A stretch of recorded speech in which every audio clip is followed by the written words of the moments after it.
Greetings, this is Obi-Wan Kenobi, and I have drifted into the Underworld. The Star Wars Underworld. I have a bad feeling about this. Here we go. We must go to the lower levels. The Underworld. You've taken your first step into a larger world. You're after something. Ben. Since I've started the Underworld, I've met so many great friends. Chris. I grew up in the 1990s, and mall packaging is nostalgic for me. Dominic. What I love most about Star Wars is that it's fun, and it's all-round good times. So, this is where the fun begins. May the Force be with us. This thing really moves! Whoa! I like this! I can't believe you came all this way to see me. Why am I not in the intro? I gotta come up with a snappy line. What's up, Star Wars fans, and welcome back to another episode of the Star Wars Underworld podcast. We are your source for the latest breaking Star Wars news, reviews, and discussion each and every week. And this week on the show, this is where the hype begins for Star Wars Celebration Japan. We'll be discussing some big updates from next year's celebration. And stay tuned for a live report from the celebration going on right now in New York ComicCon. And as always, we'll be responding to your questions as well at the end of the show. So leave a super chat, or if you want to be involved in next week's, make sure you join our Discord by the time we are off air. All that and much more. My name is Chris, and joining me is my good friend, Mr. Dominic Jones.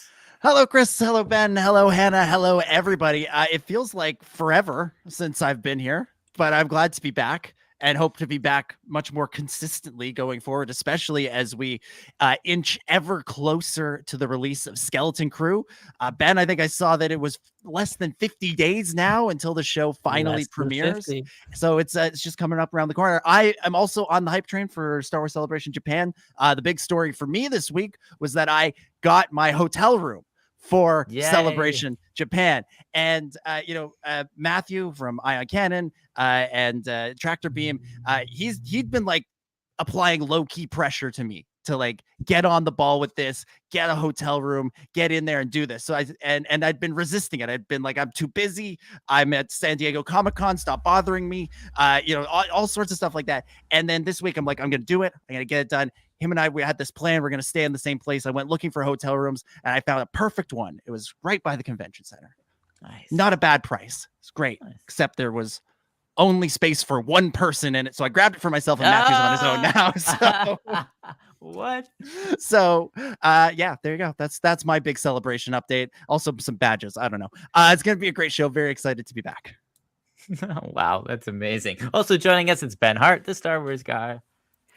How's it going, everybody? It's good to be back. If you didn't notice, we weren't here last week. Apologies, sorry about that. But I don't want to hear any of you whining, okay? Because you guys survived, like we all survived the writer's strike, like several months without doing this show. Okay, you could survive 1 week. Okay, you can deal without us for at least 1 week without issues. So we're gonna do some catch up tonight. It's gonna be okay.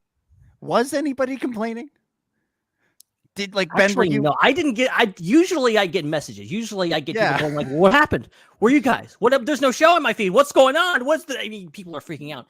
And no. I guess we had good communication this week, or maybe just people just don't care anymore. I don't know. People just stop caring. Wow, thanks. What a uplifting and positive note to start on, Ben. Really, great way to be. Glad to be back. Heck yes. And also joining us, Hannah, your mic is off. I'm going to get the longest intro ever. All the way from the Hannah. No, it's not working. All the way from the Hannah side. Nope. It is your good day there, ladies and gentlemen. Podcaster. And Star Wars gamer and technical wizard. She was running around like a mad woman before the show to get everything perfect, and then this happens. I feel you. Well, maybe we'll never see. Oh, what about now? Oh, Hello? Oh, There you That go. works. There you go. Oh, Sweet spot. You can hear me? Yes, Oh my gosh. yes, you can finally hear her. You've been able to see her for a while, Wow. all the way from the Raeside. It's Hannah.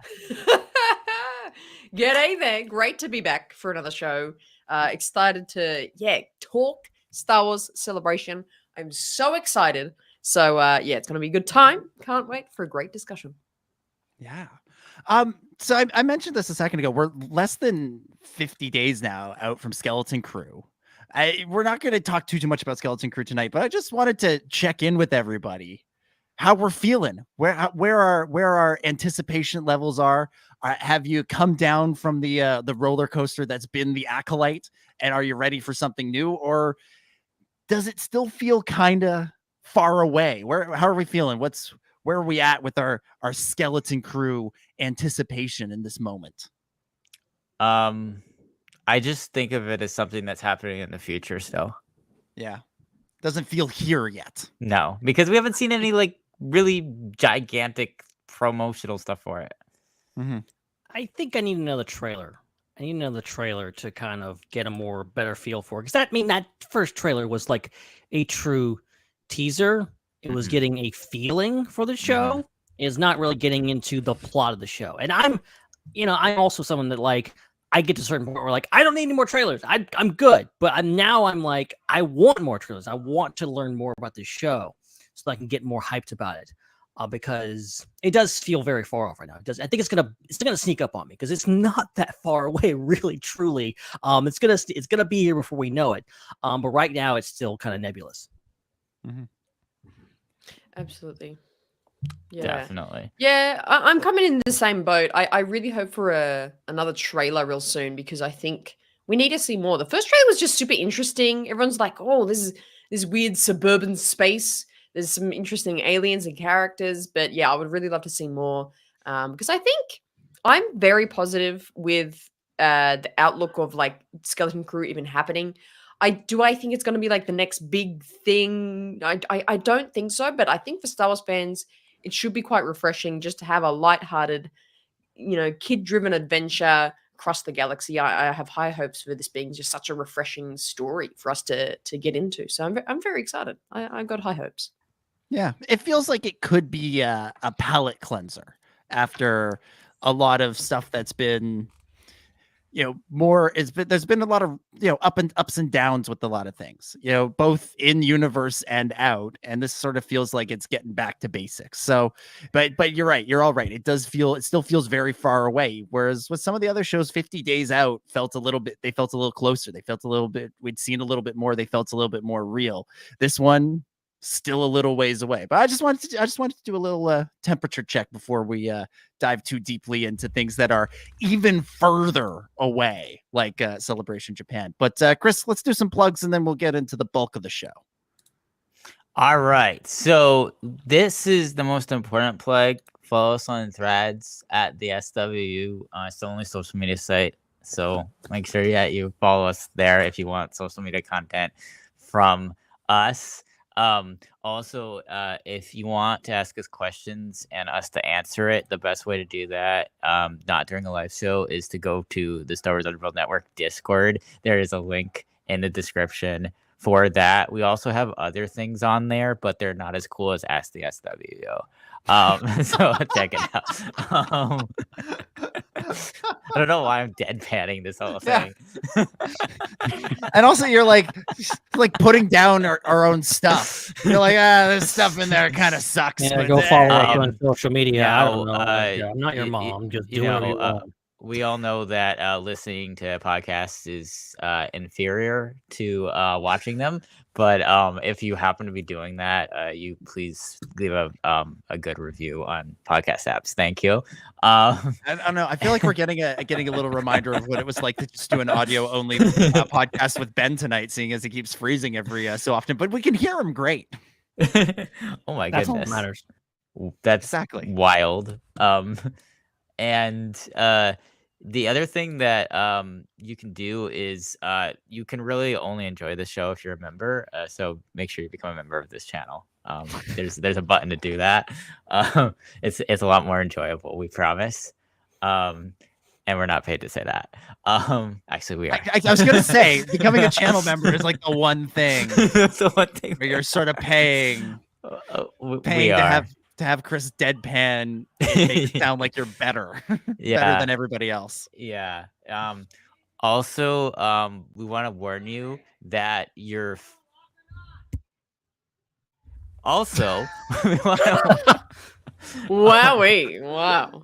Oh. Also, we want to warn you that something strange will happen if you push the subscribe button. Just a warning. Just a warning. Something unexpected will happen. It's whatever was happening in the background just there, Chris. Yes. Yeah, that's what Disney told me to say just now. Is something strange will happen if you punch the subscribe button.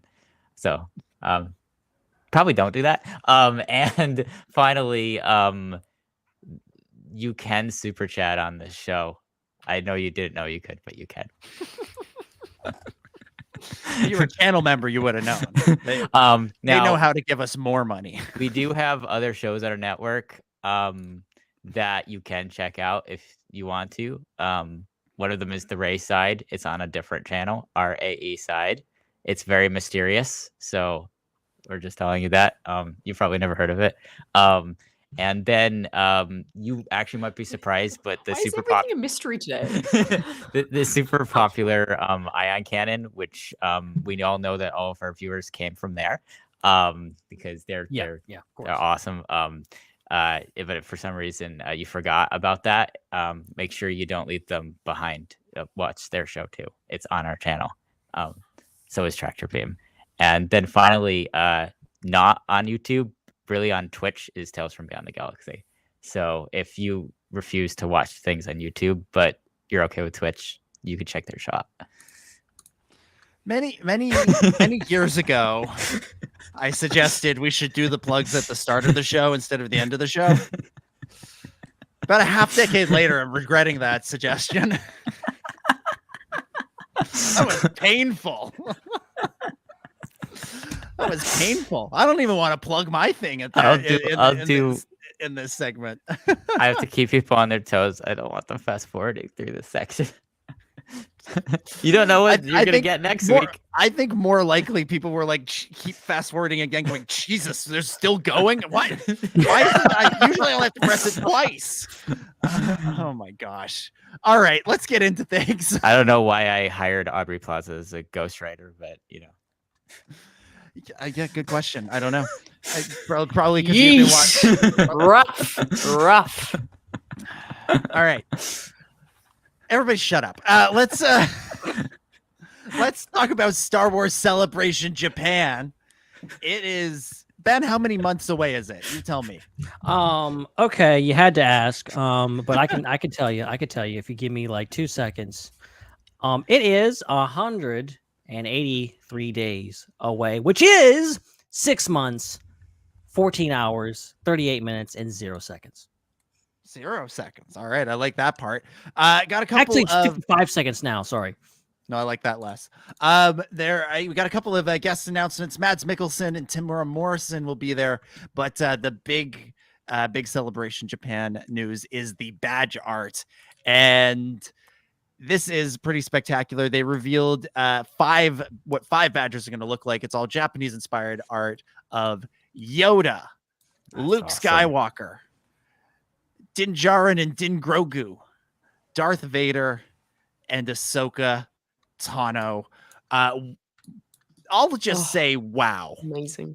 This stuff is terrific. I haven't been this excited about a Star Wars Celebration badge art since ever. I didn't think I've ever been this excited about it.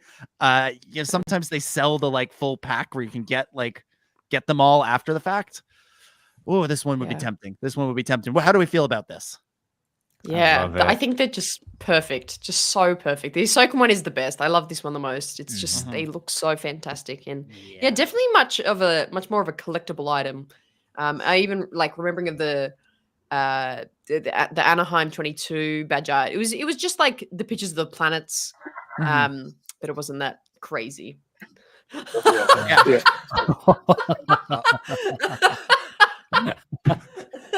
You're not supposed to come into the show until you're introduced.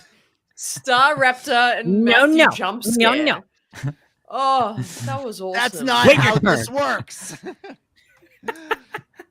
But speaking of Star Wars conventions, let's take a quick spin away from the future and talk about the present. You know, Master Yoda tells you to, be mindful of the future, but not at the expense of the present moment. And happening at the present moment in New York City, it's New York ComicCon, and we've got our guys on the ground from the tractor beam, Matthew and Star Raptor Abbott. Woo! Day one of New York ComicCon. Apparently, they're trapped down a well. we're trying to. Where are you standing? Where am I standing? There we go. Okay, we gotta get getting close. How's it going, guys? Really snug in just there. hug, hold each other at this point. Yeah. Grab hold of You think all right? Difficult. There we go. Okay. I think I can hear him just well enough. There we go. Okay. All right, what's happening? What's happening at New York ComicCon, guys?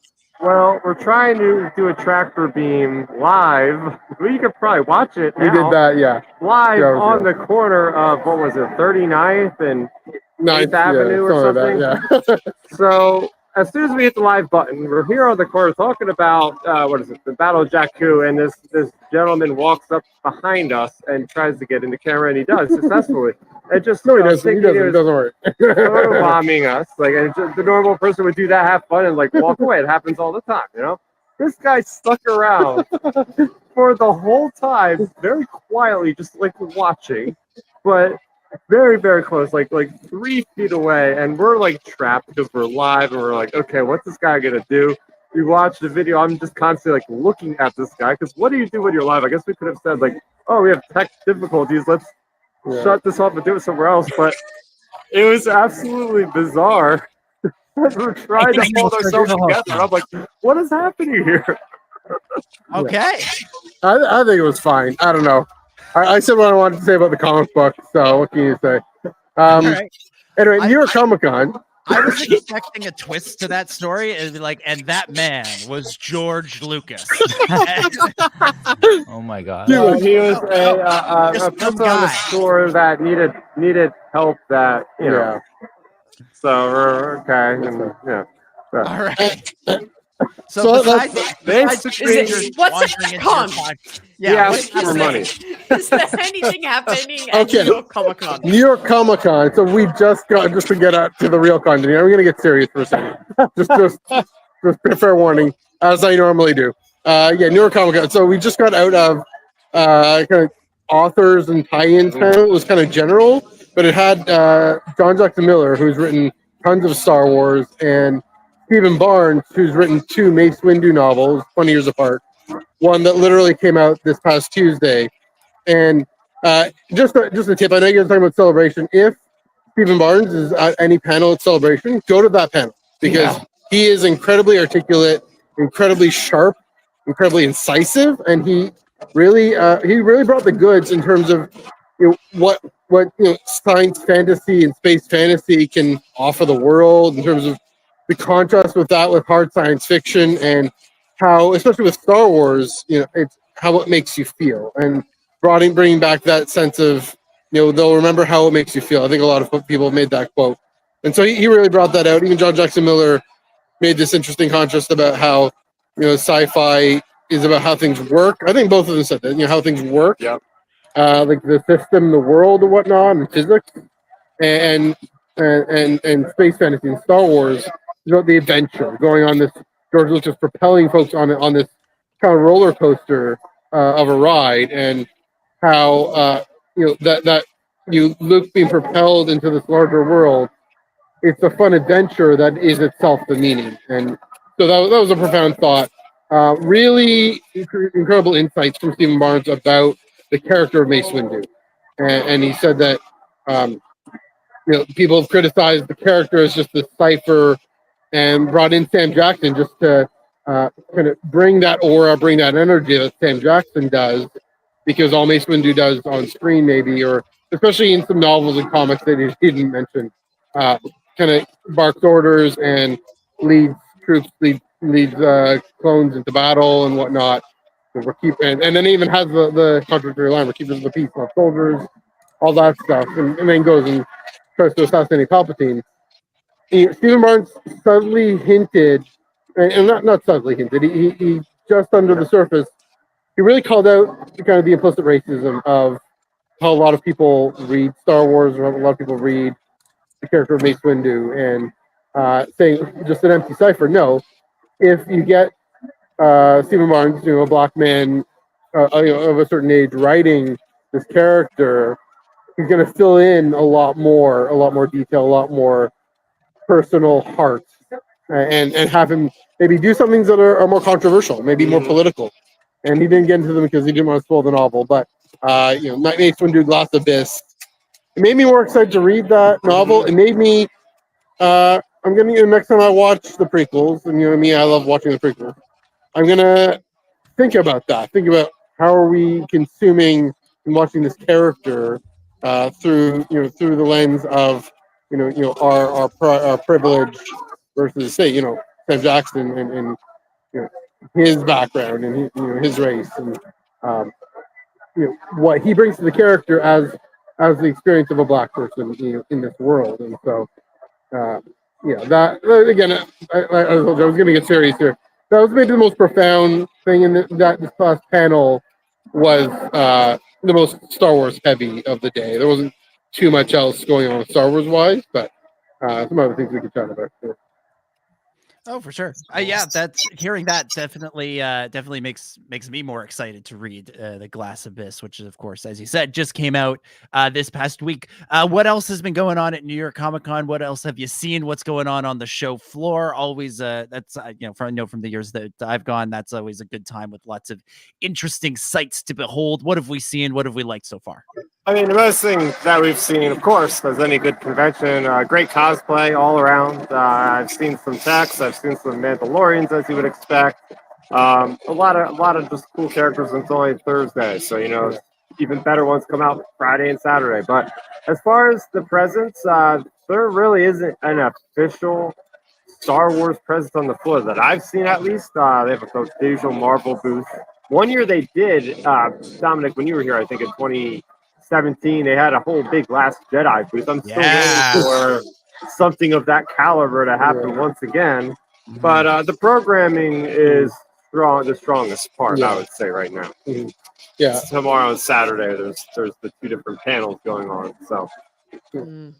So what's coming up on tomorrow and Saturday? What are the Star Wars things we should be keeping an eye on social media for?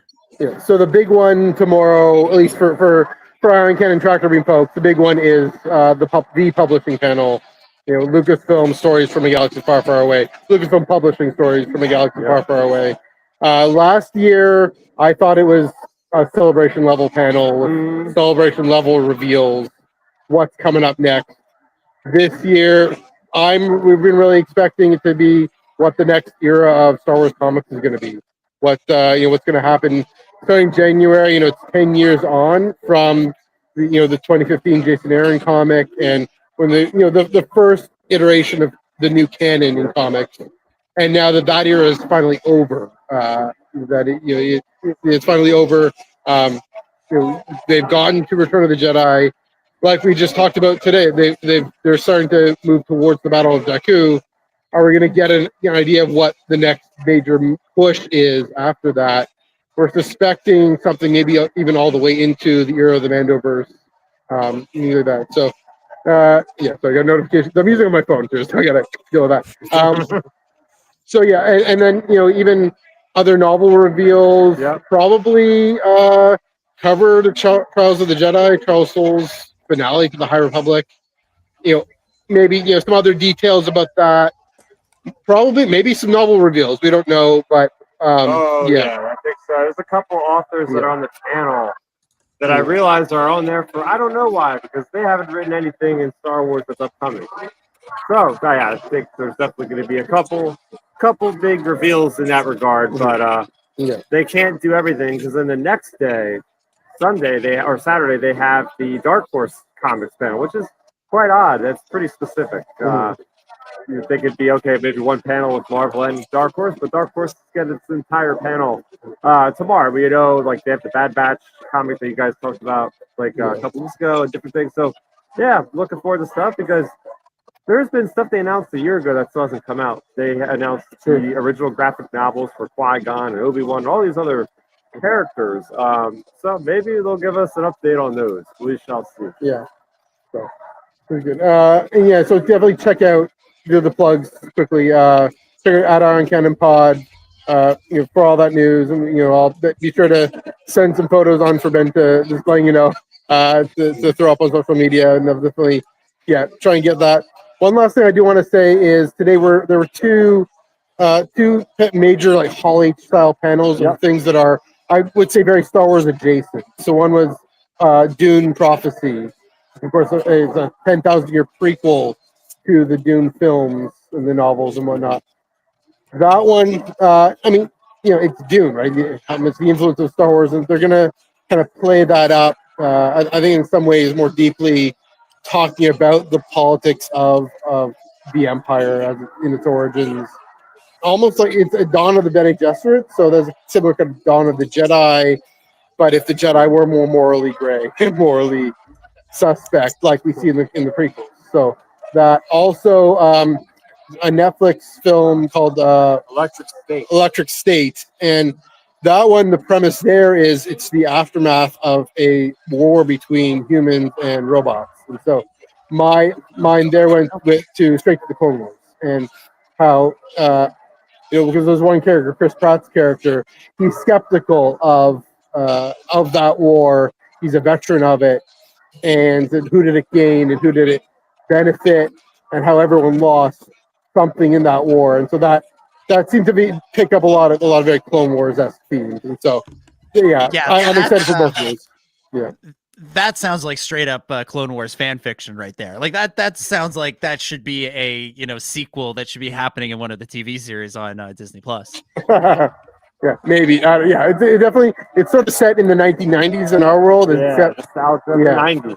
That's what they kept talking about. They even showed us like a behind the scenes footage of Pratt and Millie Bobby Brown walking around this part of the set where they had all these things like Beanie Babies, and he was telling her about the fish being on the wall that would talk and sing, like all these things that she had no idea about, and it was great. So they have a good bond. They were both on stage. It was cool to see them, and plus the Russo brothers, famous for all the big Marvel movies, were also there. So there's a lot of star power, a lot of creative power behind this movie, and we're gonna be able to watch it from home. But yeah, definitely Star Wars type stuff today, though it wasn't quite Lucasfilm. Giancarlo Esposito's in it. Woody Harrelson's in it. So there's Star Wars actors right on there. So Beckett and Moff Gideon, I'll take that. Yep. So again, the panel tonight was the most Star Wars explicit, but other Star Wars adjacent things happening. All right, brilliant. Well, it sounds like a good time. I know you guys will be keeping everybody up to date. It's from what I've seen in our behind the scenes stuff. It looks like you're doing daily pods from the show, so everybody should be tuning into that live on the Star Wars Underworld YouTube channel for daily tractor beams from New York ComicCon.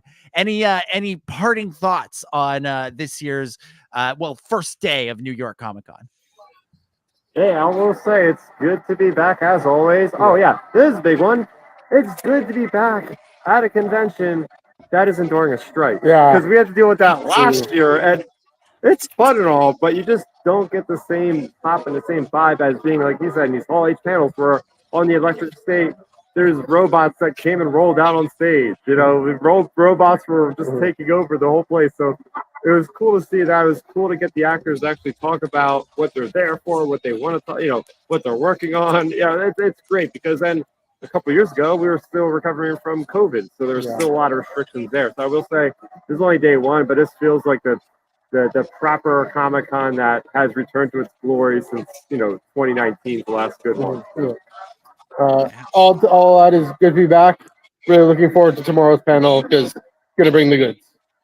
All right. Well, we will be Awesome. following along on social media. Make sure everybody is following along with the Tractor Beam, following along with the Star Wars Underworld, following along with @StarRaptor. And Matthew, I'm going to get you to say your own social media handles because I can never remember what they are. Yeah, you can follow my personals: Twitter NEUG485, Instagram and Threads MNEUG1138, and Instagram beaches.foodie. FOODIE, and gotta throw that one in. Yeah, gotta get some New York food in there, right? I gotta take some shots, take some photos there, and and of course @Iron Cannon Pod, UIEONCANONPOD. Brilliant. Well, enjoy the rest of your time at New York Comic Con. Enjoy being in New York, and we'll hear all about it, I'm sure, in the weeks to come. Thanks so much, guys. All right, have a good show. Bye. Oh God, I miss New York Comic Con. Yeah, I'm shocked that you're not there. I took a real good look at going. And then I took a real good look at how much it costs to fly to Japan, and a real good look at how much money I spent at San Diego Comic-Con D23 and the 2 weeks in between there. And I said, next year, we'll go next year. Must be made. So next year, so instead of this year, which will just have D23 and San Diego Comic-Con, and I don't think there's that's D23. it. I don't think there's. Oh, right, this year, right? I'm still. So I'm instead of this year, where you only did 2 conventions, next year you're gonna do 3. That's what you're saying.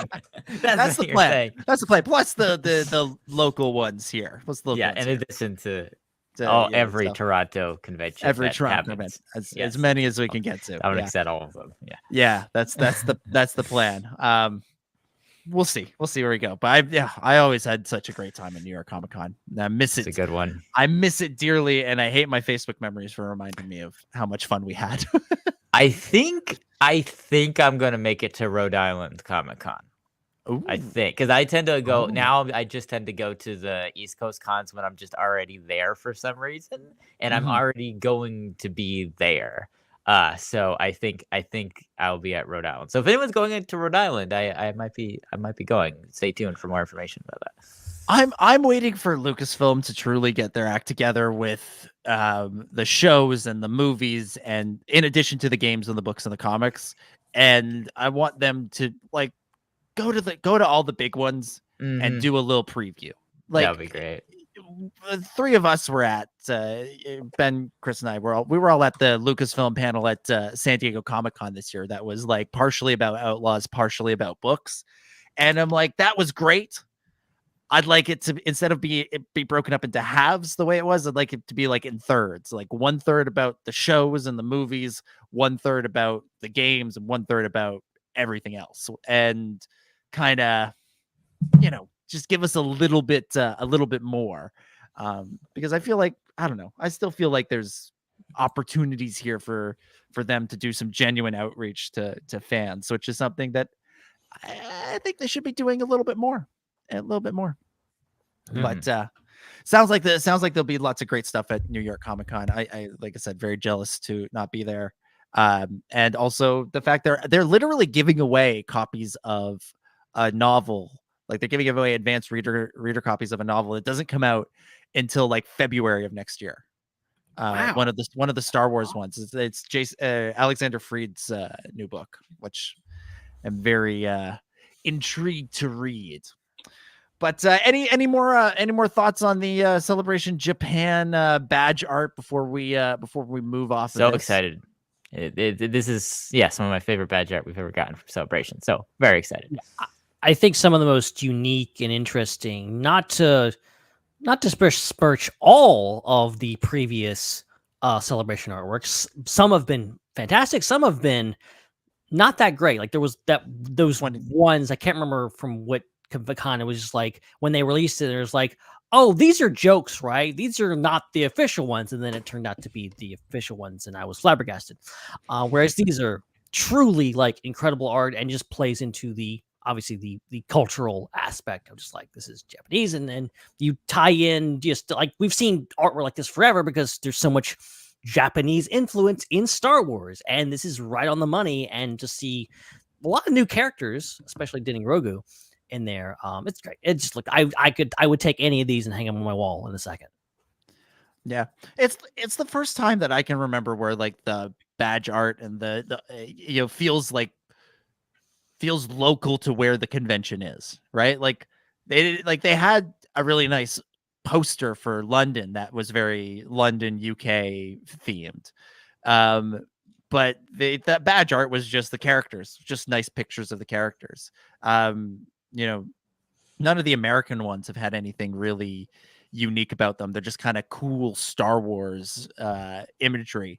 But I feel like this kind of sets the bar of like, I want to go back to Chicago and I want like badges that are Chicago Cubs themed, that are Ferris Bueller themed, that are like, things that are Chicago themed, things like that. I want a deep badge with a deep dish pizza on it. Oh yeah, definitely. Dexter's deep dish. Let's go. Yeah.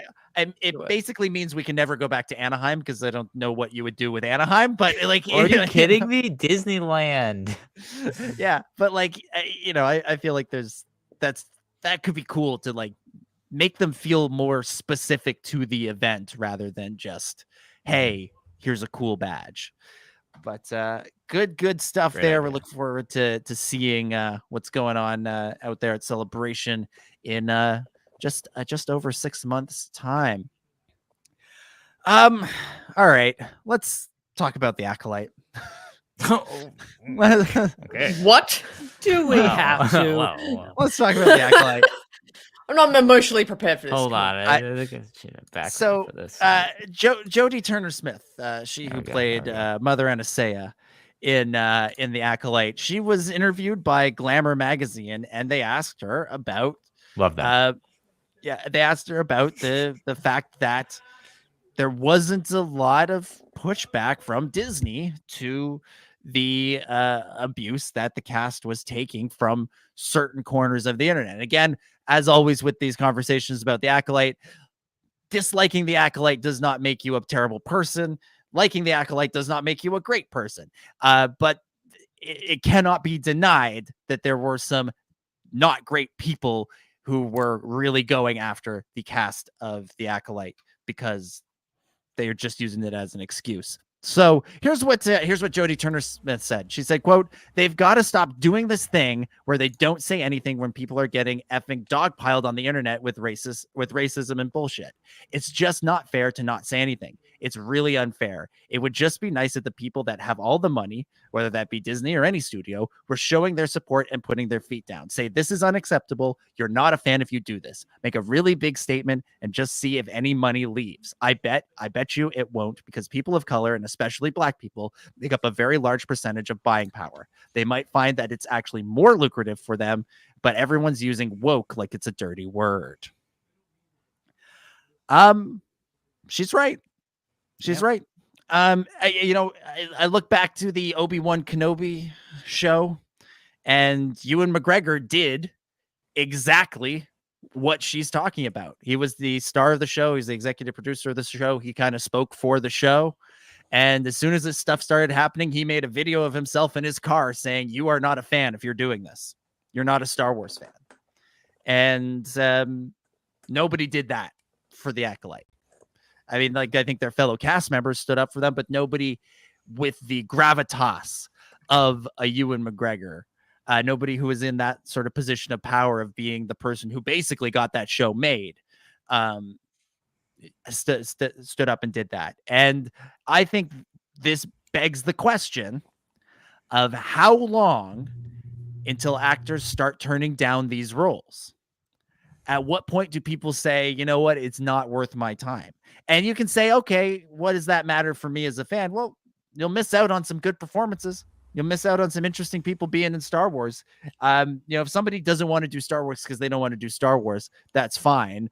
That is what it is. But I don't want somebody who wants to do Star Wars saying, you know what, it's not worth it. All I'm going to do is just get hell from shitty people for this.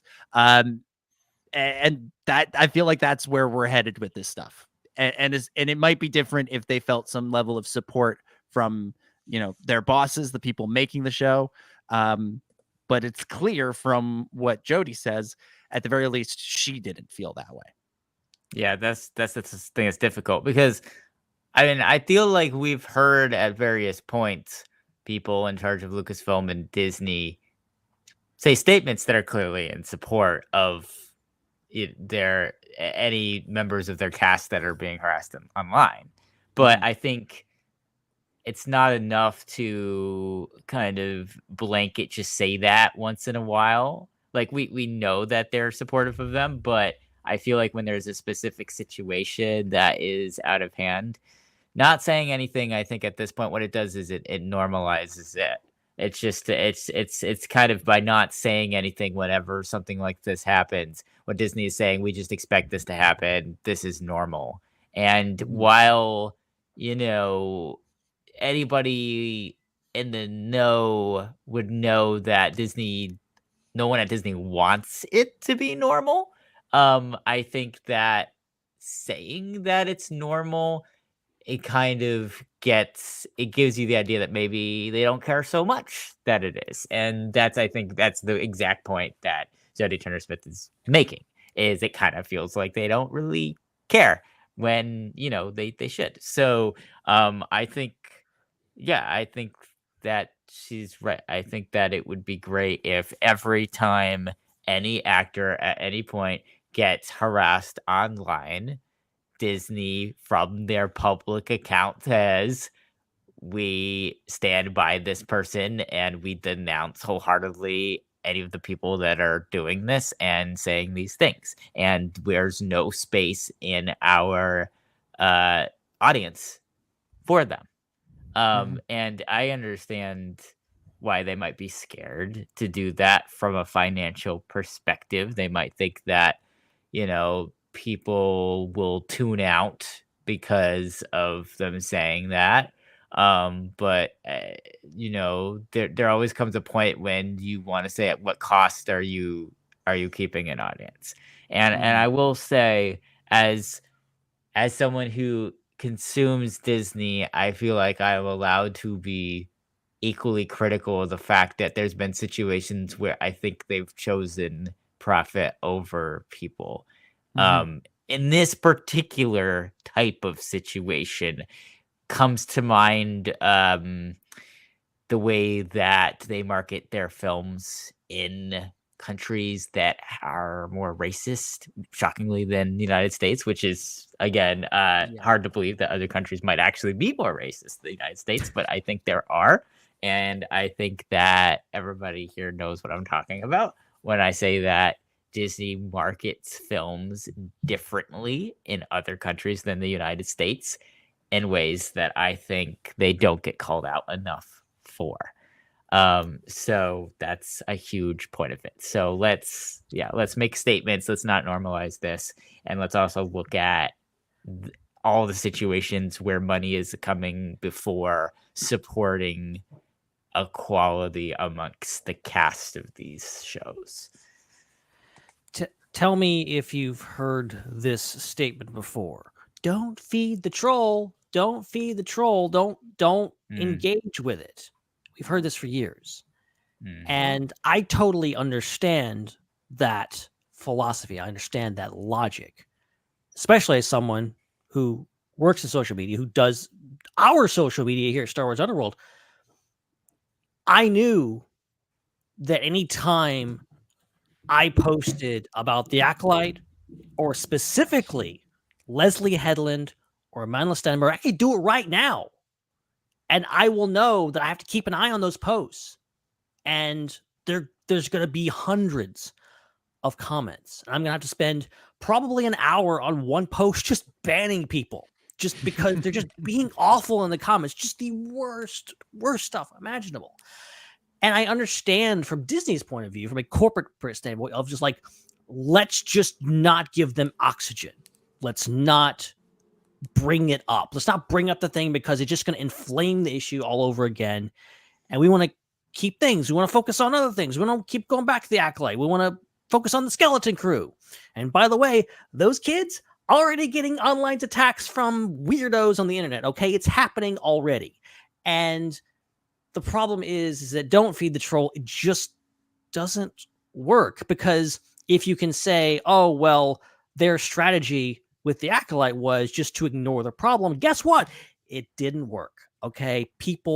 That was an unprecedented hate campaign against that show. That started way before the show it even aired its first trailer. And it's a huge problem. And Disney and Lucasfilm, they have to start saying something. And they said stuff in the past. The Ewan McGregor thing, that was something posted by these official Star Wars accounts. And it was something that obviously they were trying to get ahead of what was going on with Moses Ingram. And I applaud them for doing it, but they have done nothing for the Acolyte, nothing for that cast, nothing for Amanda Stenberg or any of those people that were attacked. And it seems from Jodie Turner-Smith's perspective, the cast is also feeling it and they're not feeling supported. And that's a problem because we have this chronic problem from John Boyega to Kelly Marie Tran to Moses Ingram to, all these people of color, to women, all these guys and girls that are not getting the support that they deserve, and getting attacked, and people are just like looking the other way. These companies have to support them. Maybe they're doing stuff behind the scenes. According to Jodie Turner-Smith, they don't seem to be, but it's a huge problem, and ignoring it is not going to make it go away because the Acolyte was the worst yet. From my perspective, it's only going to get worse. And the whole point of this whole, them lashing out and us being not wanting to talk about it, that's the whole point of them lashing out, is they want to silence you. They want to stop you from talking about the show you like. Yeah. So I need to approach this from a business point of view too. So let's try to talk to Disney because okay. So Bob, I'm gonna get this doubly. I'm gonna get this more deep than anyone could possibly go. I'm owning this. No one's gonna ever go this deep as I'm gonna go. So this is what's going on. So Disney is mostly owned by companies that invest your money for you. Most people that are investing money do it for retirement. So the decision is being made by a proxy. So all of the people that invest their money for retirement, all together, those stocks, bonds, whatever mutual funds you have in your retirement portfolio, you have individuals collectively representing all of you. Those individuals who collectively represent all of you, like the people who represent Vanguard and companies like that, who you might not know the name of unless you have a retirement account and pay attention to what's on it. They're the ones that are going to Disney and saying, this is what you're allowed to say and this is what you're not allowed to say as it relates to affecting our bottom line. So from a perspective of who's making the decisions are being made by people with investments, mainly people with investments for retirement. So that's where the pressure needs to come from the money side, is people who have Disney in their portfolio, not directly, but indirectly through any type of collection of stocks that has it, like companies like Vanguard or I think like BlackRock is another one, things like that.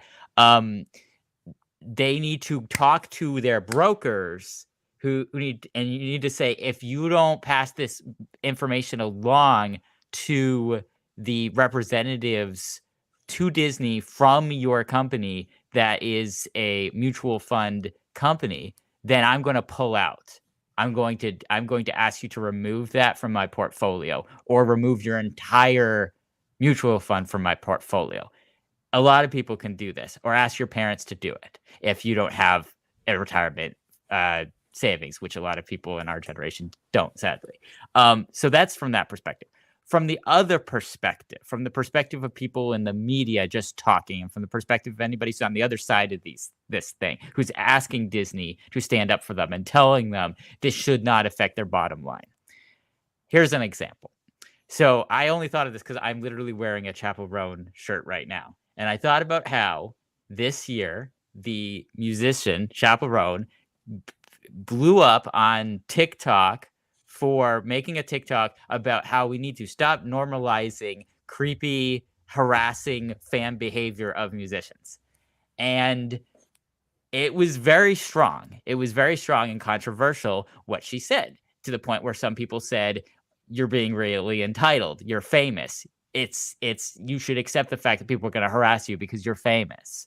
And she, of course, did not stand for that and was saying, no, just because you're famous does not mean you are entitled to, not being able to, that you have to accept harassment. Just because it's not being entitled to say that you should not have to accept the fact you're going to be harassed because you're famous. So here's the thing. Everyone knows that a few months after those statements, Chaperone is more successful than she was when she made those statements. So clearly making statements like that does not affect your bottom line if your business is structured properly and your audience is the audience that you're trying to make content for. So Disney, if you truly want to make content for everyone, every gender, every race, every sexuality, etc., if that's who your audience is, then you should not be worried, as Chaperone wasn't worried, about making a statement saying just because our actors are famous and a lot of people are watching the show does not mean that they have to accept harassment, and we have to accept harassment as par for the course.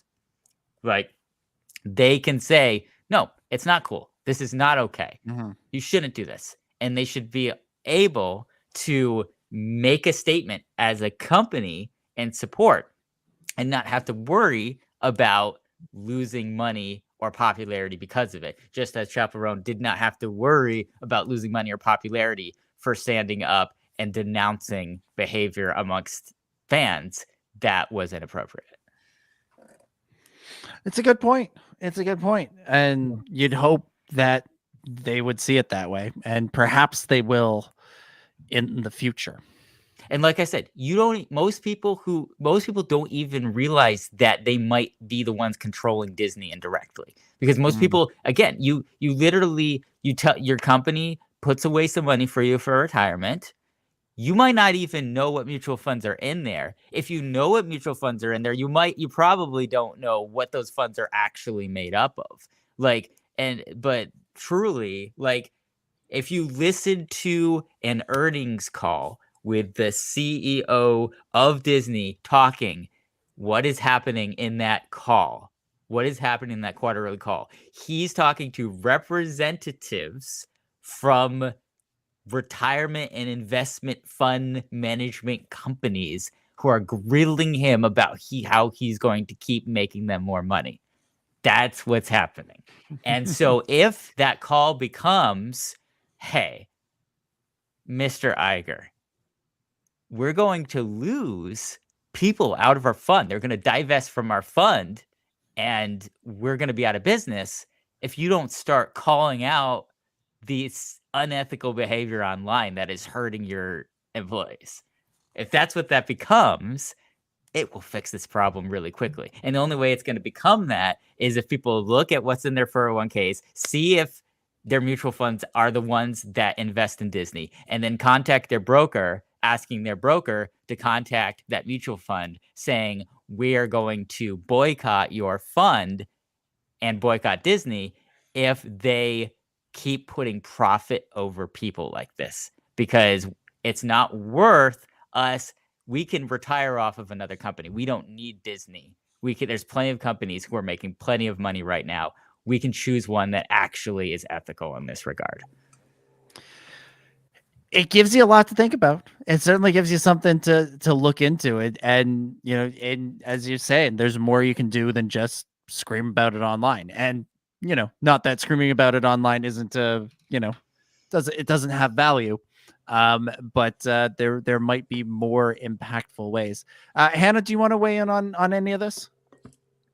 Yeah, it's such an interesting topic that I think has morphed so quickly in the nature of this, the reaction, the comments, the nature of how social media handles content like this and new content coming out and the way we discuss it. because before, like, if we even consider the Acolyte's reaction to, in terms of like the method of how people spoke about it and communicated about it, compare it to the Kenobis. Like, I feel like even within 2 years, like the ability to communicate quickly, more rapidly, more widespread has increased. And so it's such an interesting kind of vacuum of itself, social media and how we're communicating, because it's getting easier, faster, more accessible. And it's like almost, you think, oh, free speech is getting broader. With that of that ease and accessibility of communication, it's the types of communication are getting more extreme and more allowable, in terms of like people can just like say things, and that can get so widespread, faster and faster these days. So yeah, it's obvious to say that there needs to be some introspection into how did they handle that with the the actors and team. Like, in a simple sense, they have some sort of responsibility to protect their actors. They are their collaborators, workers, employees. They are the team in which this is being built with. They have some sort of responsibility to protect their team, and I think that's really important. I agree in the sense that I don't think Disney analyzes that the best. Absolutely. Mm. All right. Maybe we'll solve the world's problems another day. Maybe next week. Maybe next week. I'll have it all figured out by next week. Let's move on. You know what? Let's jump right to Ask the SWU. Let's shake things up. Have a little bit more fun here. This is of course the part of the show where we turn things over to you, the listener, to ask us your questions. Whatever you want to know from us, about Star Wars or anything else. Although I think this week it's pretty much all Star Wars, and we'll go to the Discord. Of course, the two ways to submit your questions are either in advance on Discord or via super chat during the show. And we'll start with this one from Jesse B, who says, "Good evening, fine folks of the Star Wars Underworld. 2 questions for this episode. Question 1, what has been your favorite movie theater experience? Not necessarily the movie experience itself. Not necessarily the movie, but the experience itself. For me, I would say the premiere of Endgame that I went to. The fans in line were decent and openly discussed theories, but those that had spoilers were vocal to say they knew that and wouldn't comment. The theater was also neatly cleaned, and the concession lines went rather quickly. That's always a positive. Question 2, what has been your favorite piece of Disney Plus Star Wars content live action? I've recently started a rewatch of all the shows and have found myself enjoying Andor the most, with Mando season 1 taking second." Jesse also dropped a super chat. It says, "Just want to say that mental health is important. Please don't be afraid to seek help." Good, important message from Jesse. I love that. Truer words never spoken. All right. Question 1, favorite movie theater experience? The Phantom Menace 3D 2011, or whatever that was. That was my favorite. That was so great. I loved that. I wish they did it for all of them. But yeah, that's my favorite experience. That one really stands out to me too, because that was the first time that I did an opening night in my life. So it was not. Yeah. I'm sure there were experiences that were better for me, but that one really stands out because it was the first time I did something like that. That one stands out to me because I had really high expectations for it, and to say it fell flat would be an understatement. It more like cracked through the concrete and like made a human-sized shape in the floor. It was like me and my brother and my friend and about like 17 other people. There was, those of us that were there had a good time, but there was not the buzz and the hype that it sounds like the two of you had. So it was a moment of a reminder, a lesson about expectations. Wow. Ben, what's your best one? Phantom Menace 3D? Yeah, I mean, I did see Phantom Menace 3D, but there was like, I think it was like 10 people in the theater, so it was just a normal ass theater. So you know, it really wasn't. It was just like, hey, Phantom Menace. So I Wait, missed this one the first time around. Are you telling me that 10 of the 12 people who live in your town actually went? That is good turnout. That the effing Mississippi guy was just like, yeah, here we are. Okay, let me tell you something real quick. Okay, because I saw Spider-Man Far From Home on opening day, and that was a great one. I will say the best non-Star Wars experience was Spider-Man Homecoming. Watching that in a packed theater, and I don't want to spoil it for anyone, but if there's a scene where Peter goes to his girlfriend's house and the person opens the door and it's not who you expect at the door. And the entire theater just gasped. And the guy next to me, who I didn't know, was like, did you see that coming? And I'm just like, no, I didn't. We were just like having this moment with this stranger. It was amazing. The Star Wars one, the overall one, it's hard to top the Chinese theater. Like the Chinese theater for me is I've been to 3 different movies. Weirdly, I saw Rise of Skywalker twice in that theater. Weirdly. But I mean, the first time, Rogue One, for me, is just like, it doesn't get any better than that. Like, I just remember, you know, like when Red Leader showed up and the entire theater just went nuts. Like, you're not going to get that experience anywhere else. And Rogue One was the perfect movie to be like, there's that guy and there's Ponta Baba and things that we're not even caring or even mad that they're on Jeddah yet. We're not even got to that point yet. We're just excited to see them. It's incredible experience. Yeah, that's my answer too. Rogue One opening night, LA Chinese theater. It does not get better than that. Everybody was so excited. There was so much hype, and that movie is so good that everything about it was just incredible. And the Darth Vader hallway scene was like, it was like a rock concert when the band plays their biggest hit and everybody loses their mind. Like I've truly not had another movie theater experience like it. Josh Chapman in the live chat says, mine was seeing a preview of Borat in London. People were falling out of their seats laughing. Incredible. Question 2, your favorite piece of Disney Plus live action Star Wars content. Probably, I guess, favorite show. I mean, we could get highly specific and say favorite episode, but we would go favorite show. Yeah, I think mine is Ahsoka. I think I'm at Ahsoka.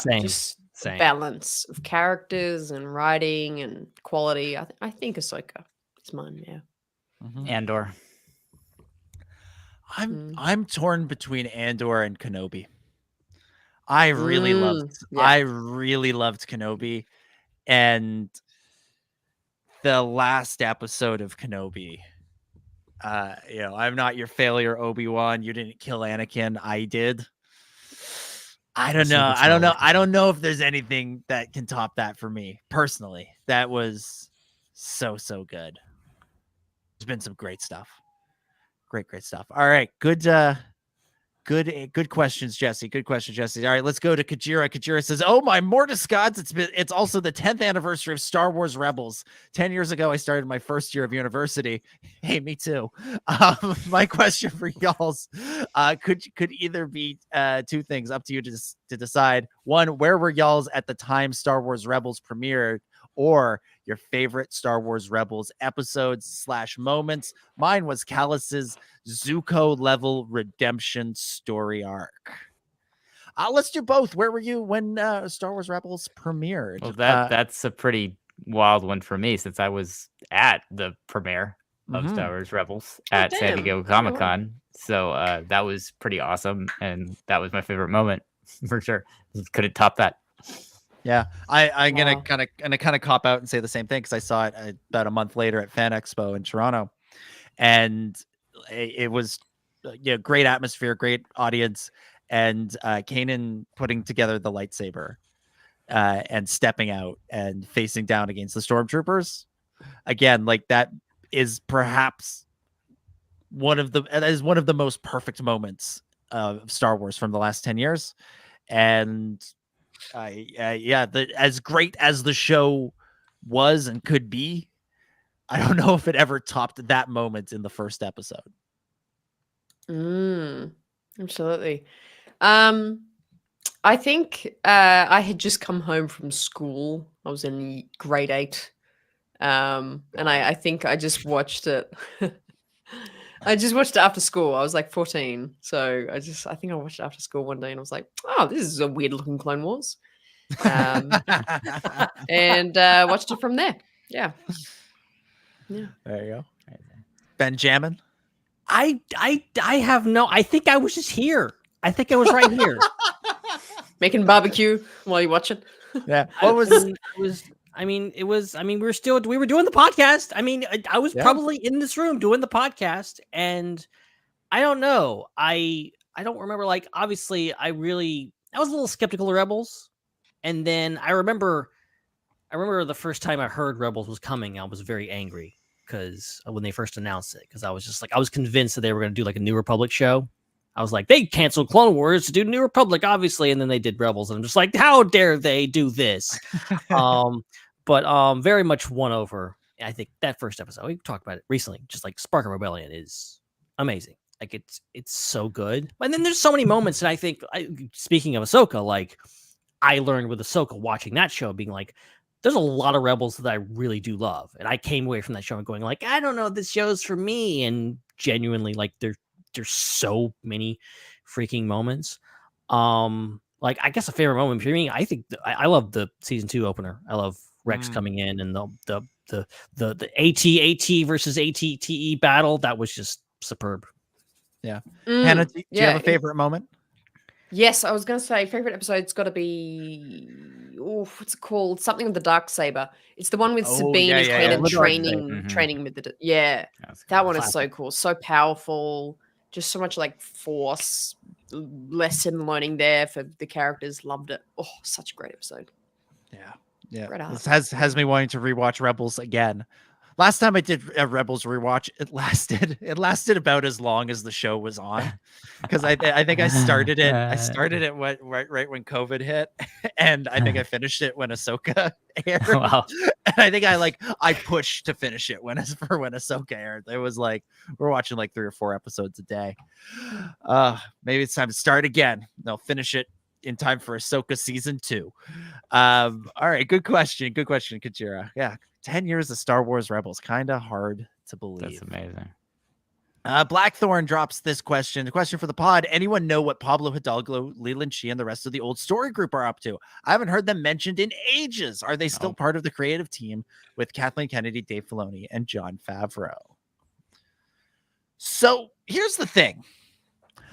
I think the relative importance of the story group was vastly overstated about 10 years ago.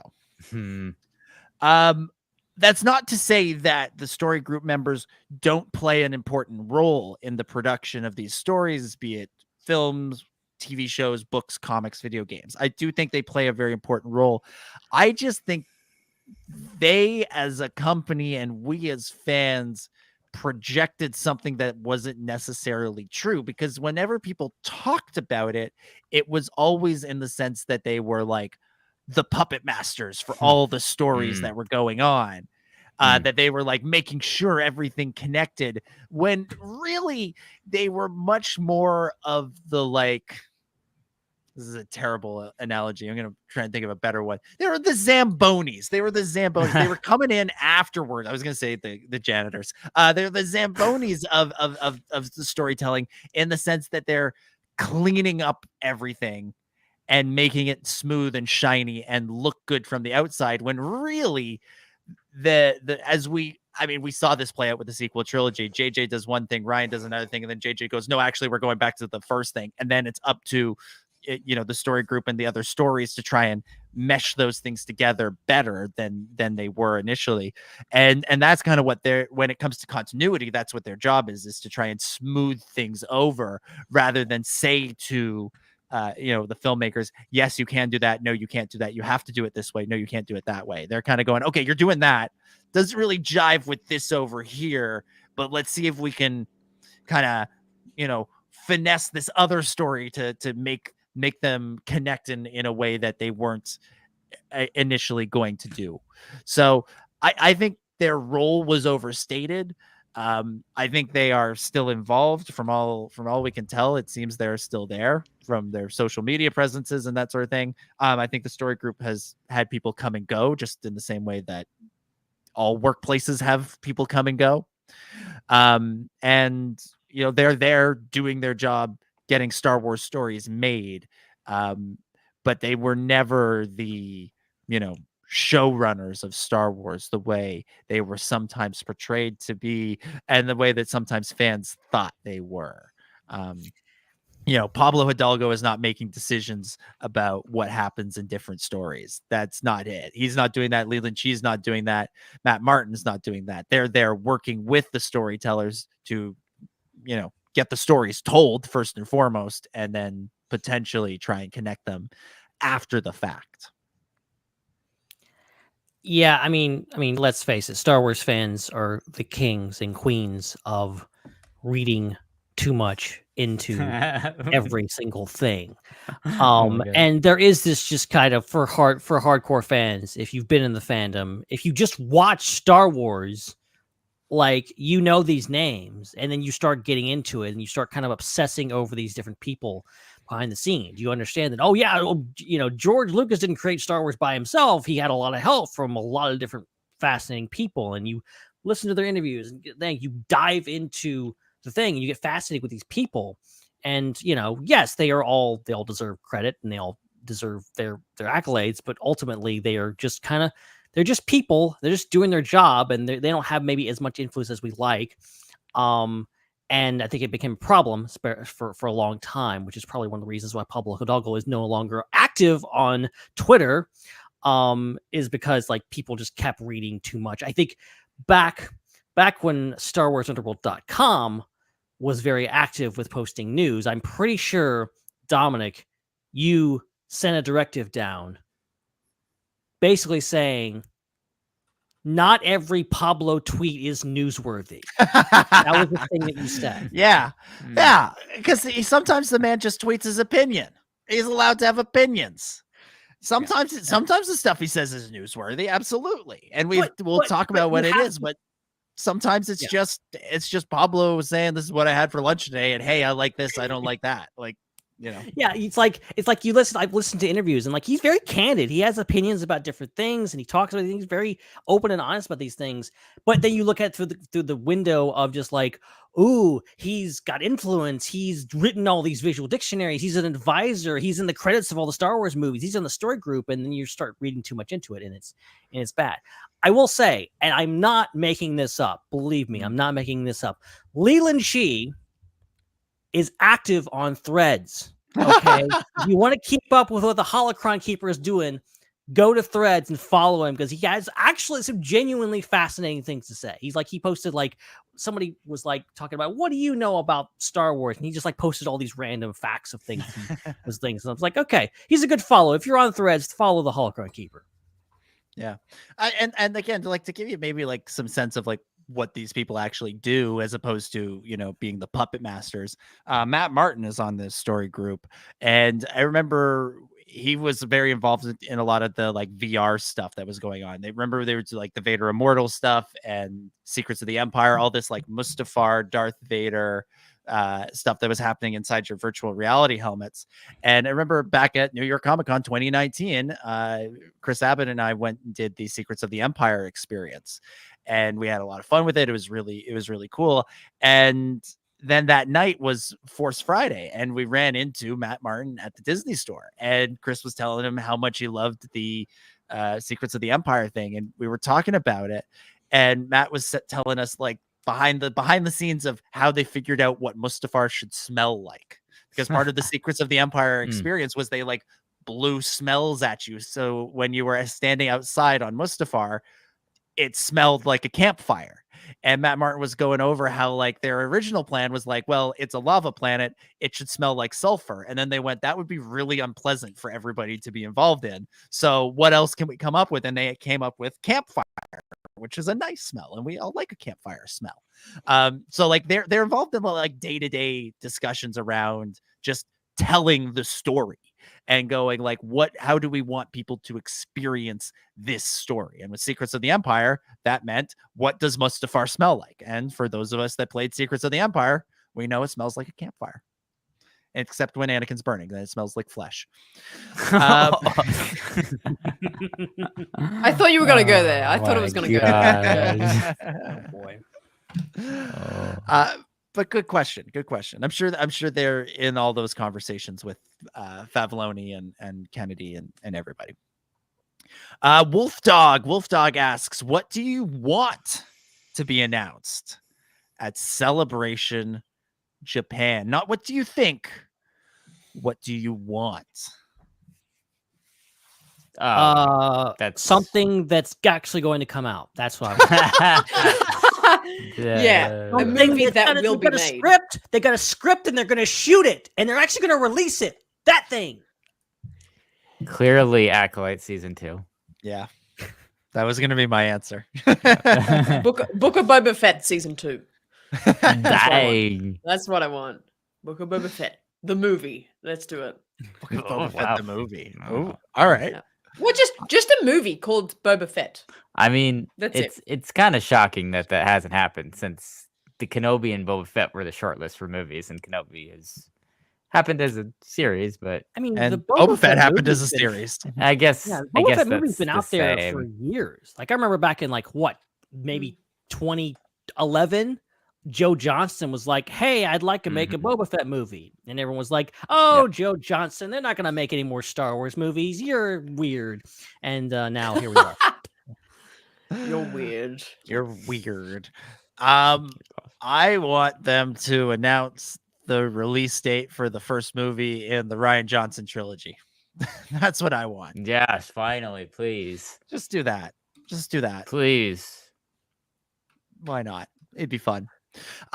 What do we let's switch up the question a little bit. What do you think will be announced? Like, let's 6 months out. This is way too early a prediction. But what will be announced? The exact release date of the Mando movie. Yeah. Okay. They'll answer us that. Yep. With a new trailer as well. Okay. Yep. Okay. And then probably what we should expect to be the next one after that. Okay. Whether it be Rey or the other 1,000 things they're working on. I think something that is surefire. They are working on something that will eventually come out. They probably know about it and they're waiting for. I think the next animated series. I think that makes a lot of sense. Yeah. Clearly, they're working on something. Yeah. Here's the thing. Here's the thing on the will question. We know what the next movie is. We know what the next couple of movies are. We don't know what order they're in, but we know what they are. We know what the next shows are. Andor is next year. Ahsoka will presumably be the year after that. So the next show that's too far down the line. Animated Star Wars, I think we get that announcement before then. I think that's coming sooner. We'll get maybe a panel previewing it there. But I think that's too soon. All right, that's too far away. Same thing with the Mando movie. I think the release date's just going to be dropped randomly at a random day. Now, a new trailer seems likely, but that's not an announcement. That's a release.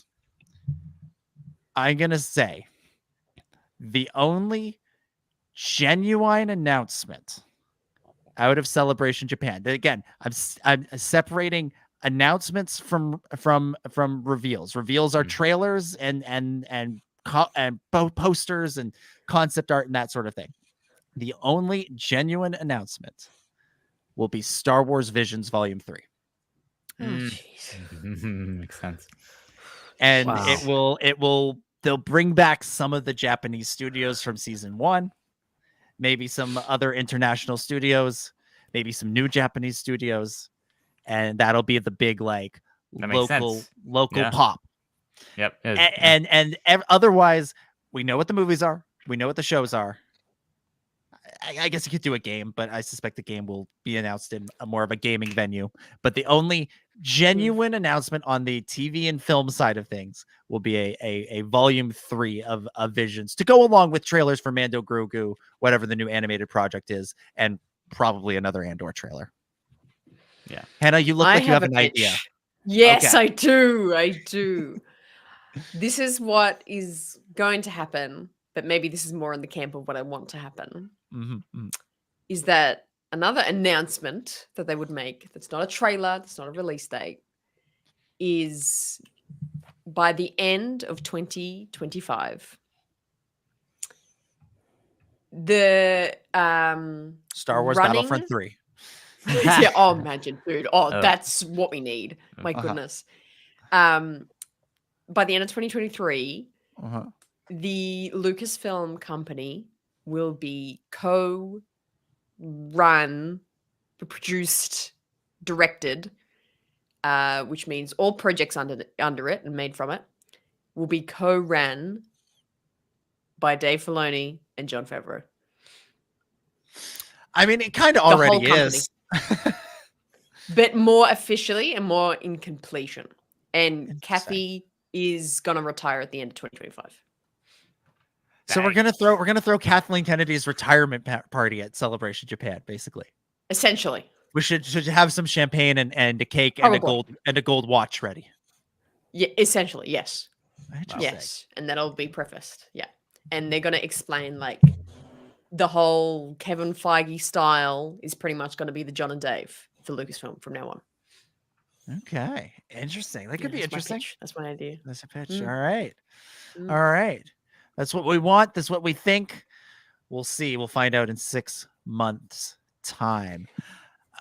Vlad Sander says, "What announcements do you think they will reveal at New York ComicCon? What will they hold off for Japan? Also, what are your thoughts on the newly revealed Transformers/Star Wars crossover toy, the N1 Starfighter that transforms into the Mandalorian? And finally, as it was Hannah Raeside's birthday recently, she deserves a new joke. What's a Jawa's favorite drink?" Hannah, what's a Jawa's favorite drink? I don't know. Tell me. A martini. That's pretty good, Martini. That's good. God, Yeah. help me. All right. Well Wow. played. Well played. Zinger. Yeah. What announcements at New York Comic Con? I think Matthew and Chris kind of covered this. Perhaps something new about the future of the comics. Perhaps a little, I mean, we know where the High Republic is heading in terms of books that have been announced, but maybe like some cover reveals, that sort of thing. Nothing major in the way of movies or TV shows, but lots of interesting books and comic stuff. And I don't think they'll hold off any of that for Japan, because I think by the time Japan rolls around, there'll be another wave of books and comics to announce and preview. So that's where I think we're at on that. Has anyone seen the Transformers toy? Do you have an opinion on it? I have not. I literally just I didn't know until Vlad mentioned it. I'm looking at it. This thing is sick. Yeah, I've never heard it. Yeah, that sounds cool though. Is your camera transforming right now, Dom? Is that It what's is. happening? It is. Yeah, that's Yep, what's it happening. is. Sure is. Yeah. It's yeah, such a cool idea. I need to check it out because that sounds amazing. I want one. Give it to me. Yeah. Pretty cool. This is really awesome, and I'm surprised it took them this long to do something like this. Oh, it's happened before. I Okay, remember it has. I remember these as a kid. They were. Yeah, I thought they did, and I'm like, wait, no, but this sounded like it was the first time, so I'm confused. Well, it's new. I guess they're bringing it back. Okay, there we go. Yes. Yeah, no, it looks great. All It's right. cool. That's good stuff. Good stuff. Good stuff. All right. I'm gonna need a martini after this show. All right. Oh my god. Final question, going back to Blackthorn, who says, if you could revise any existing Star Wars canon with the full knowledge of the whole story so far, what would you change? I mean, things like not having the Luke Leia romance subplot in episode 4, knowing they are twins, or not having Leia and Ben reunite in episode 4, knowing how close they got in the Kenobi series, things like that. what would you change? What would you change to make it all more I think smoothly fit together? I think I've mentioned this before, maybe more than once, because it's one of my favorite things to mention.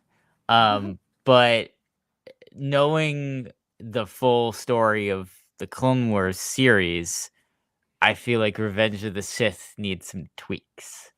Like, because if you're watching Star Wars in order, you know, it kind of doesn't make sense that you have to watch that, like, Siege of Mandalorian diverges so much into things that are off screen and Revenge of the Sith. Like, that doesn't really make a lot of sense, because when you're watching it from the Clone Wars perspective, all the characters mesh, but then you watch Revenge of the Sith, it's jarring because one mentions one, but one doesn't mention the other.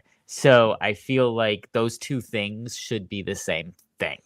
Like, either Revenge of the Sith, just don't have it, just tell it in Clone Wars style, or don't have Siege of Mandalore, instead have that be live action and a part of Revenge of the Sith. Yes. Yes, I totally agree with where you're going here, Chris, because I think the what? Dominic said just no, said but oh, jeez. Oh, what? Jeez. Because I think one element that would enrich Revenge of the Sith to be even more spectacular is you get the shock horror of when Anakin turns, that he betrays his wife in this way, where he starts force choking her, and that's like a shocking moment. You're like, oh my God, he loves her. Why would he do this? And then you have the battle with Kenobi, and he's like, I loved you like a brother. Why? You know, he's turning on Kenobi. That's horrible and so sad. And I think to make this like a trifactor of devastation is that he lets down his Padawan, and he turns to the dark side, where you know, he shows Ahsoka the wrong thing to do, and he this confidant and Padawan and friend that he has this whole time, he not betrays, but like, you know, he does the wrong thing, goes down the wrong path, letting her down. I think would have just been this like trifactor of like impact for the movie.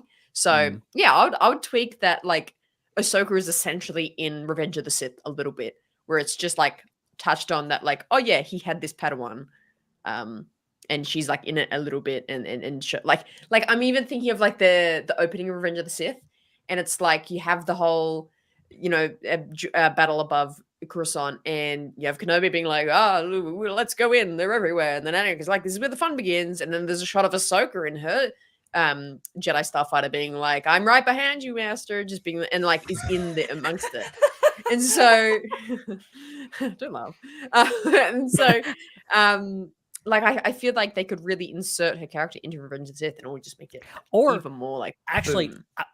On this same note, I was literally thinking about this the other day. I was just like, what if, hypothetically, George Lucas was still in control of Star Wars, and he was still like on the train of, I'm going to retroactively change my movies to make them make more sense with stuff that's coming out now.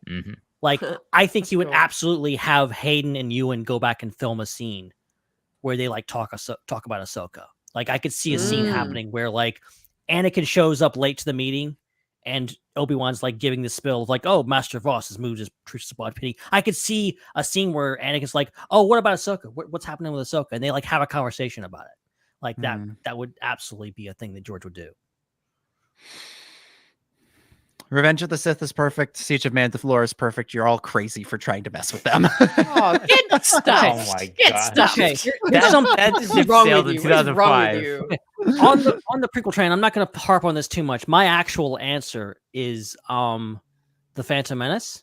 I would retroactively add Count Dooku and Sifo Dyas into the Phantom Menace. Because I remember as a kid hearing the name Sifo Dyas, hearing about this whole clone plot, and being like, this doesn't make any sense. I'm trying to make this make sense. Is Sifo Dyas Qui-Gon Jinn? How does this make sense? And then I got older, and I'm like, no, it just doesn't make sense. I thought it wasn't my child brain. It just doesn't make any sense. Yeah, that's one of the that's one of George's pitfalls that he put the situation that he put himself in those movies is like he just focused on too much in Phantom Menace, and then he's like gets to the Attack of the Clones. He's like, oh, the clone army. I have to do all this stuff to make this make sense. And he like, there's so much stuff. I think having like Count Dooku, that's why I love Tales of the Jedi. Is like it puts Count Dooku basically in the Phantom Menace in that timeline and gives him something to do there and makes that make more sense. So I like that a lot. So I would love to like just Dooku on the council, just in the background. Christopher Lee, that'd be great. This Dom. Go ahead, Anna. Go ahead.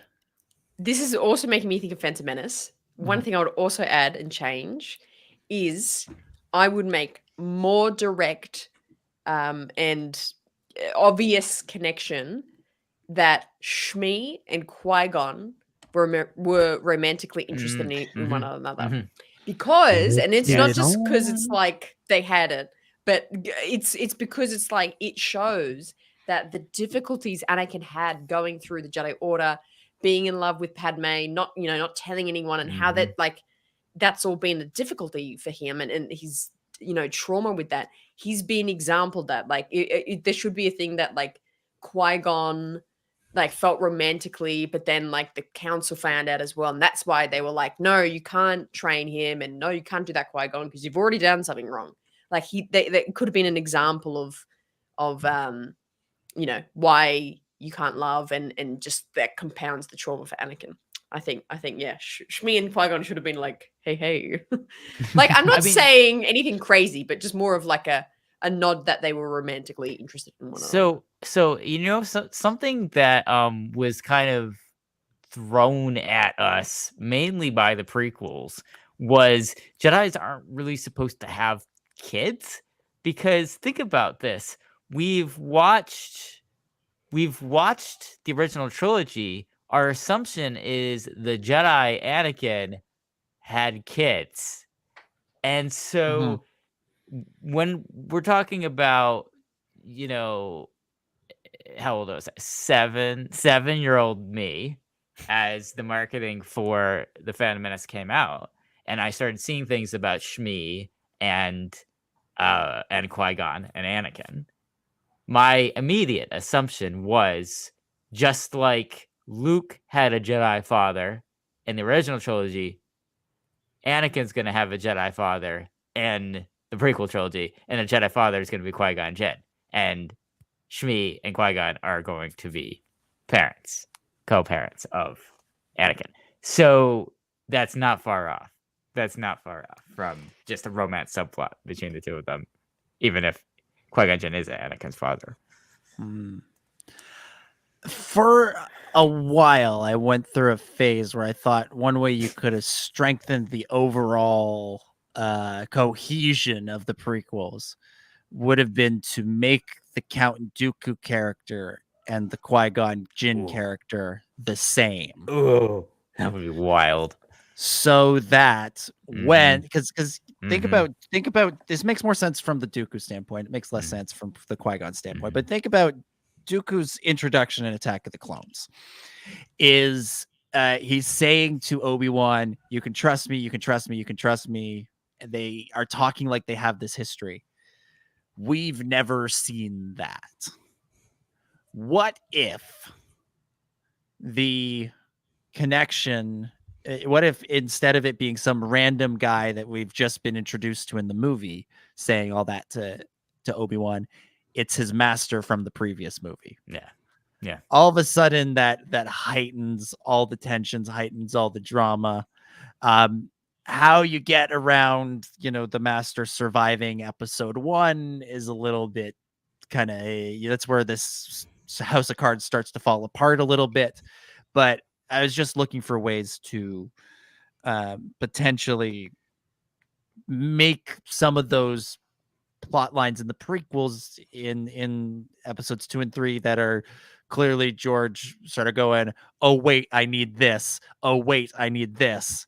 And how to, make them a little bit more cohesive, which is why I don't buy into the whole thing that George had everything all planned out. He knew a vague ending, but he spent a lot of his time going, oh wait, actually, and then, retconning things from a certain point of view. So, go ahead. you have a situation where George opted for, in a lot of situations, apprentices becoming their masters as they got older. And so, originally, is it not Dooku is the one that's kind of breaking the rules, and Qui-Gon's like, no, you can't. And then Qui-Gon becomes that person, and Obi-Wan's the person who says, no, you can't to him. And then Obi-Wan with Satine starts breaking the rules and says, no, you can't to Anakin when Anakin does it every 2 seconds. And so on and so on and so on and so on. It never stops. But what you end up in that situation is a lot of masters and apprentices who end up being the same people in a lots of regards. And so I feel like very much so more than with any of them in that lineage, Dooku and Qui-Gon aren't too far off from each other and how they relate to the story, because they're both people who are very critical of the Jedi Order's rules and are not afraid to break them. And so I feel like you're walking down the same path I was going down there. You wouldn't lose much from the essence of the characters by having both of them be the same. And instead of one dying nobly, literally according to John Williams or whoever titles the soundtrack, you would end up instead with another tragedy, yet another tragedy, and the prequels in addition to Anakin. It's funny. I think it's actually a strength of that storyline. I think strength of Attack of the Clones to have, like, after Qui-Gon dies, to have his master show up kind of out of the blue and have this relationship and have this kind of preconceived notion of just like, oh yeah, Obi-Wan and Dooku never knew each other. They had never met before. And now Dooku's coming in and trying to use this familiar connection to kind of draw Obi-Wan in, telling them the truth, but ultimately we see how that goes. I totally get like that. Personally, I think I've always thought like the idea of combining Qui-Gon and Sifo Dyas as characters, I think would probably work a little bit better. I think if you're retroactively like somehow you're making all the movies at the same time and you're gonna rewrite them all into something, I think for a story like Star Wars, I think, which is generally tries to be pretty simple with its characters and plot lines. Even though in recent years we've had more complex things. I'm all for more complex stories, but I think for the prequels, some things could have been condensed, some characters could have been condensed. I think, pulling in something like, oh, Qui-Gon actually ordered the clone army, and then something happened. Again, you start doing these things, you start creating more problems. So it's just like, and it's also like, it's the movies are the way they are. We just have to live with them, okay? Well, and so like my actual answer to this question, and then this is not like any sort of criticism or anything, because it is like, it's fun to do these like, what if scenarios, right? But my actual answer is, I at least with the stuff that George was involved in, I wouldn't change a damn thing. I genuinely wouldn't. There's that line at the end of Fanboys, right? Like, you got to keep the flaws, the crappy puppets, cheap effects. That's what makes it so good. And, obviously that's more of a reference to the filmmaking tactics of the original trilogy. But like, I think there's a lot of fun to be had in these imperfections and trying to, I like it when the stories double back and say, okay, let's explore this. Okay, maybe we could make the overall story of the prequels stronger with, combining Dooku and Qui-Gon. Okay, sure, maybe that's a possibility. But then we lose Tales of the Jedi. And those stories are really great. And they're a lot of fun because we're like doubling back and going, okay, who was this guy actually? What were these stories actually? How did he actually get to be where he was?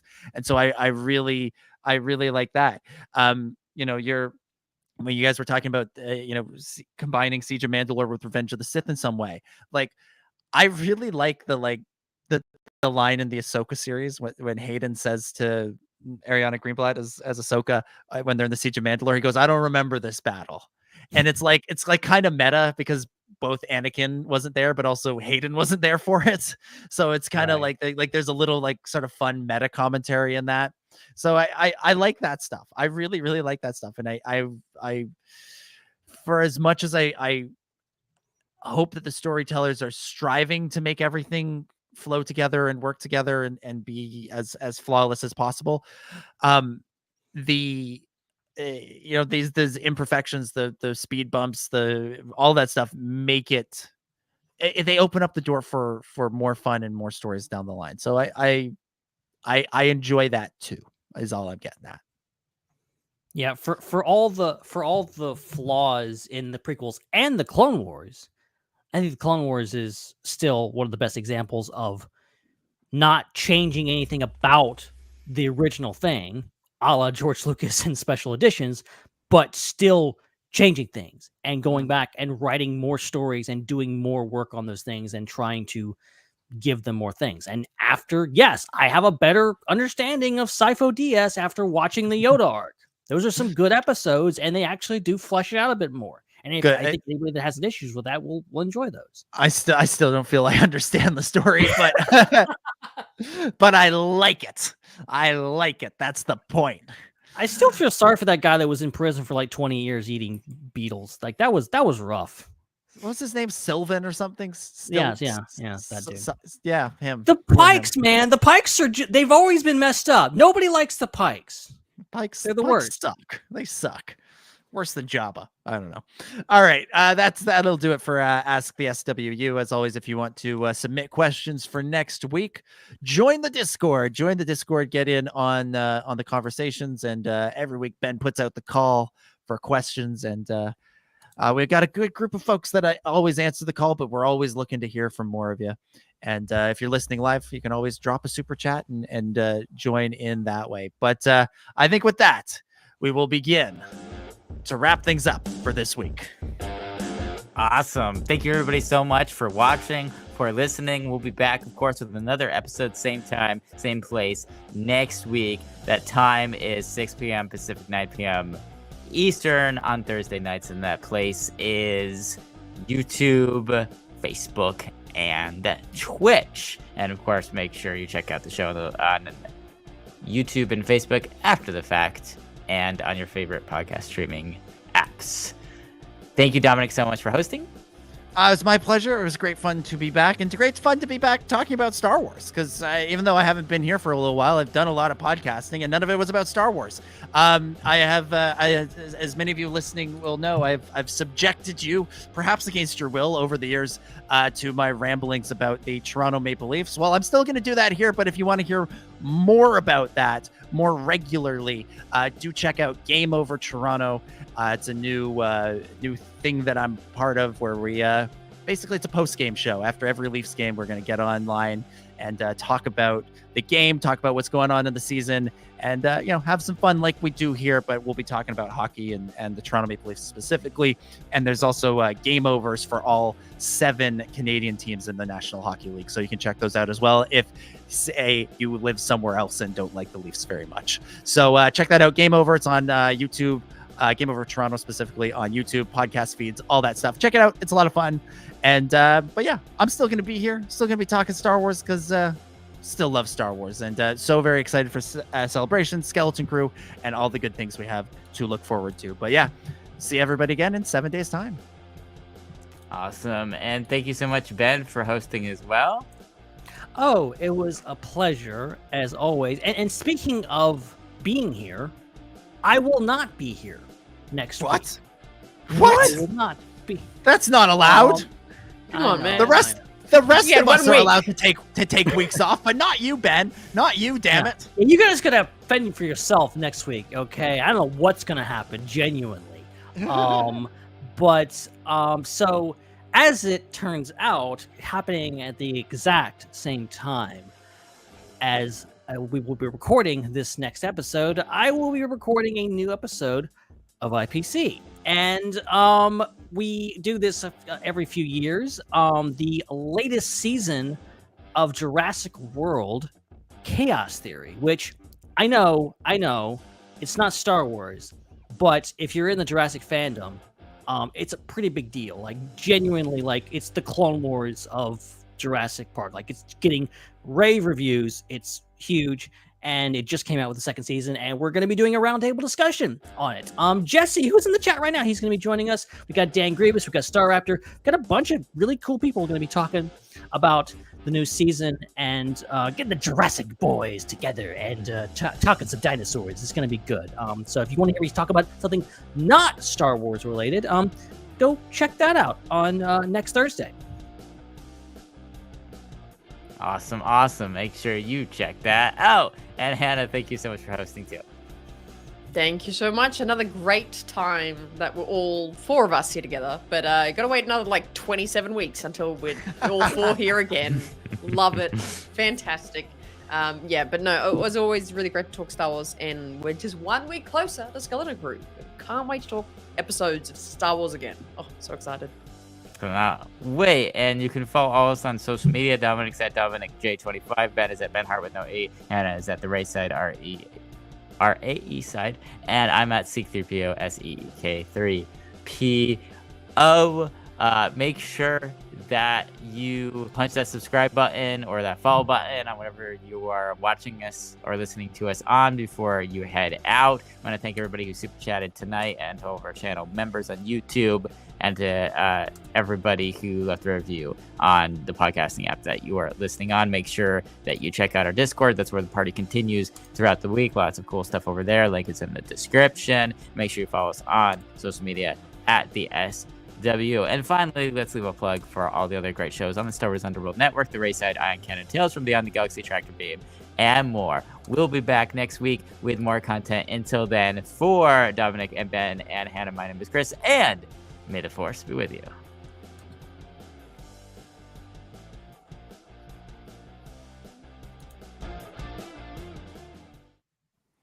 It's a wrap.